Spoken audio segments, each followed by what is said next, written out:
Good evening, my friends. I want to begin tonight by asking you to do something unusual. I want you to think of a memory, something that happened years ago, something good, a moment of joy, of triumph, of genuine happiness, a day when something went beautifully right. Got it? Now notice something about how that memory feels. You're not hoping it happened. You're not trying to believe it was real. You're not reaching toward it or working to maintain it. It simply is, with its own quiet, unargued, completely effortless authority. It is done. It is behind you. It is simply and permanently true. Now hold that quality, that specific, unremarkable, utterly certain quality of something completed, and let me ask you something. What if you could bring that quality to your desire? Not visualize it in the future, not affirm it in the present, but remember it with the settled, certain, already done feeling of a cherished memory as something that has already occurred. What I'm going to teach you tonight is the deepest, most penetrating technique I have ever discovered for impressing the subconscious mind. It is so simple that the complicated mind tends to overlook it entirely. And it is so effective that once you genuinely practice it, you will wonder how you ever approached manifestation any other way. I call it the technique of the thankful past. Let me first show you the problem with how most people imagine. When you desire something, wealth, health, love, a specific outcome, where in time do you place it? In the future, when I have the money, I'll feel secure. When I meet the right person, I'll be happy. When the business succeeds, I'll be grateful. When my body heals, I'll be at peace. You have been doing this your whole life. And it feels natural. Of course, desire points toward the future. That's where unfulfilled things live, in the not yet arrived. But here is what this habit is actually doing to you. Every time you project your desire into the future, you are confirming in the most unambiguous possible language that it is not here now. The future is the dimension of absence. And absence, placed into the fertile ground of your subconscious with the consistent, daily, faithful repetition of hoping and wanting and not yet grows more absence. The subconscious does not hear your desire. It hears your assumption. And your assumption, when you project toward the future, is, I do not have this. It is not real. It has not happened. I am waiting. And the law, which is precise and impersonal and absolutely reliable, delivers accordingly. More waiting. More not yet. More almost but not quite. This is the trap. And tonight I'm going to show you the way out of it, not by imagining differently in the future, but by remembering differently from the past. Here is the core understanding upon which everything else rests. Your subconscious mind does not think in future tense.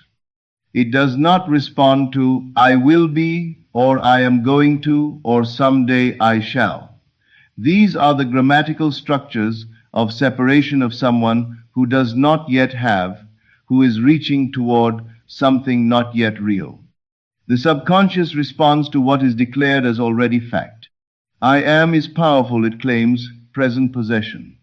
But I was, I became, I received, I remember when is even more powerful, for a reason that is simple and profound. The past carries the seal of completion. When something is in the past, it is done. There is no doubt in it, no hoping, no waiting, no reaching. It simply and permanently is with the unargued certainty of all things that have already occurred. And here is the secret that changes everything. Your subconscious cannot distinguish between a memory of something that happened in linear time and a memory you have constructed in imagination. To the subconscious, which is the creative medium, the God in you, the power that produces your world, both are equally memories. Both are equally real. Both carry equal creative force. What you imagine first becomes what you remember later. Every memory you have of yesterday was, before yesterday, imagination. So why not reverse it? Why not remember first and let objective reality catch up with your memory? This is not deception. This is not denial of what is. This is creation, the purest, most direct, most powerful form of it available to a human being. Let me show you the precise difference in feeling between future visualization and past remembering, because the feeling is everything. When you visualize something in the future, even a very good visualization, there is almost always a quality of trying underneath it, a subtle tension, a reaching, a gap between here and there, between who you are and who you will be when the desire arrives. And that gap, however small, however well disguised, is the gap of separation, of not yet, of still waiting. The subconscious feels that gap even when the conscious mind is producing a beautiful scene. And what it creates from is not the scene, it is the feeling underneath the scene. Now compare this to the feeling of genuine memory. Think of something wonderful you experienced years ago. Is there tension in it? Is there reaching? Is there a gap to cross? No, there is simply that happened. I was there. It was real. It is done. This is the feeling, this specific, settled, quietly certain, effortless quality of completed fact that the technique of the thankful past is designed to produce. Not in a future you're hoping for, in a past you remember, and when your subconscious receives that signal, the signal of something already accomplished, already received, already behind you, it has no choice but to create the conditions that match it, because that is all it knows how to do. Match the assumption. Now let me give you the technique precisely. Tonight, before you sleep, do this. Choose your desire. One specific desire, not a general improvement, something specific, something you can construct a scene around. Now, and here is where this diverges from everything you have been taught. Instead of imagining this desire manifesting in the future, construct a memory of it having already occurred in the recent past. Place it 1 month ago, or 3 weeks ago, or even just 2 weeks. Whatever your mind can accept with the most naturalness, whatever timeline allows you to inhabit the memory with genuine felt sense rather than intellectual effort. And then construct the scene, not the moment of receiving, the moment after. The moment when it has been real for long enough that you are simply living in it, reflecting back on it with the warmth of something completed. Let me be specific about what this looks like. If your desire is financial, you are sitting quietly, perhaps with a cup of tea, and you are thinking back to the day the money arrived. I remember opening the email. I remember my hands shaking slightly. I remember thinking, this is real. This actually happened. I remember calling my sister. I remember she didn't believe me at first. You are not in the scene of receiving. You are in the scene of looking back at the scene of receiving, and that backward looking has the quality of memory, not visualization. If your desire is a healed body, you are looking in the mirror and you are thinking about the appointment 3 weeks ago when the doctor told you the results had changed. I remember how quietly he said it, as though he was still trying to understand it himself. I remember walking to my car and just sitting there for a while before I could drive. I remember texting my daughter. The healing is not approaching, it is behind you. If your desire is a reconciled relationship, you are having coffee and you are thinking, I remember when she called. I almost didn't answer. I didn't recognize the number. I remember her voice. I remember neither of us spoke for a moment. I remember thinking, I can't believe this is actually happening. That was 6 weeks ago, and now this is just normal. This is just how things are. Do you feel the difference? You are not hoping. You are not reaching. You are not trying to convince yourself of something you don't quite believe. You are remembering. And memory carries an authority that visualization of the future simply cannot match. Now I want to speak about the particular quality of gratitude that belongs to this technique. Because there is gratitude and then there is this gratitude. The gratitude most people practice is future gratitude dressed in present tense. Thank you that this is coming. Thank you for what I'm about to receive. And there is nothing wrong with this. It shifts the state meaningfully. But the gratitude of the thankful past is different in quality, and the difference is everything. It is the gratitude of someone who is looking back. I am so grateful that happened when it did. The timing was perfect. I am so relieved I don't have to worry about that anymore. I am so thankful it worked out exactly the way it did. Hear the past tense.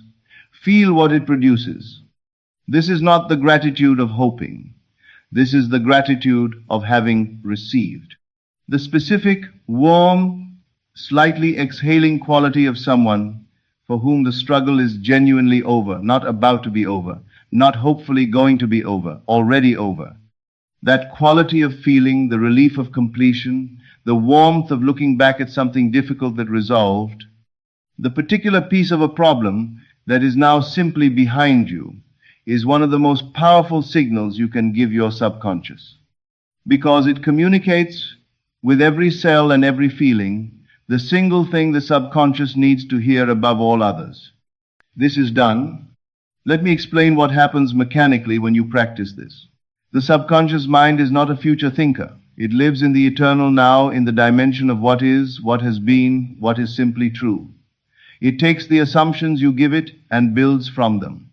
It arranges circumstances, orchestrates events, opens doors, creates opportunities, brings people all to make your outer world match your inner conviction. When your inner conviction is, I am hoping this will happen, it builds the experience of hoping.